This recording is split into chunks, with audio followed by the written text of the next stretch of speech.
میرا لیڈر۔ پاکستان کی 74 سالہ تاریخ میں بہت سے سربراہان مملکت آئے، کبھی ڈکٹیٹر آئے تو کبھی جمہوریت کے ٹھیکیداروں نے حق حکمرانی ادا کیا۔ کسی نے ہم کو دوست نما دشمن کی جھولی میں ڈالا تو کسی نے ہمیں بیچ ہی ڈالا، کوئی قرضوں کی دلدل میں پھنسا گیا تو کوئی دہشت گردی جیسی نعمت سے نواز گیا۔ پاکستان زوال پذیر ہوا یا عروج آیا، عوام کو ایک وقت کی روٹی ملی یا نہ ملی، لیکن سربراہان کو بہت کچھ ملا۔ کسی نے بیرون ملک بینک اکاؤنٹ بنائے تو کسی نے جائیدادیں۔ ایسے جان نثاروں سے پاکستان کی تاریخ بھری پڑی ہے، لیکن ان 74 سالوں میں ایک ایسا مرد مجاہد بھی آیا جس کی میں نے کبھی اپنے ٹی وی چینل پر تعریف نہیں سنی اور کسی بزرگ شہری سے گلہ نہیں سنا، جس کے دور میں مہنگائی کے شاید ٹائر پنچر ہو گئے تھے یا کسی نے ہینڈ بریک کھینچ لی تھی۔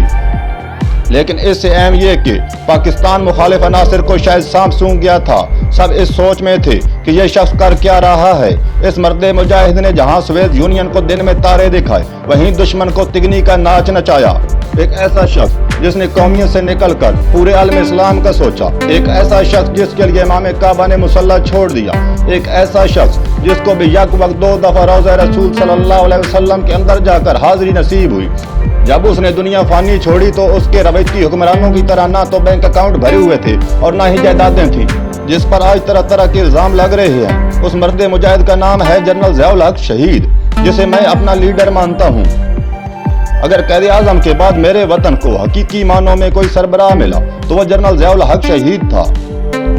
آپ مجھ سے اختلاف کر سکتے ہیں، یہ آپ کا حق ہے، لیکن خدا را جنرل ضیاء الحق شہید کو برا کہنے سے پہلے بکاؤ میڈیا سے ہٹ کر تحقیق ضرور کیجیے گا اور سوچئے گا ضرور، وہ کوئی عام شخصیت نہیں تھے جن کے لیے میرے نبی پاک صلی اللہ علیہ وآلہ وسلم کے روضہ اقدس کا دروازہ کھولا گیا، جن کے لیے امام کعبہ نے یہ کہہ کر امامت کا مصلی چھوڑ دیا کہ جنرل صاحب امت کے حقیقی امام تو آپ ہیں۔ اللہ پاک جنرل صاحب کی قبر پر رحمتیں فرمائے اور بطور انسان جو ان سے غلطیاں ہوئیں درگزر فرمائے۔ آمین والسلام۔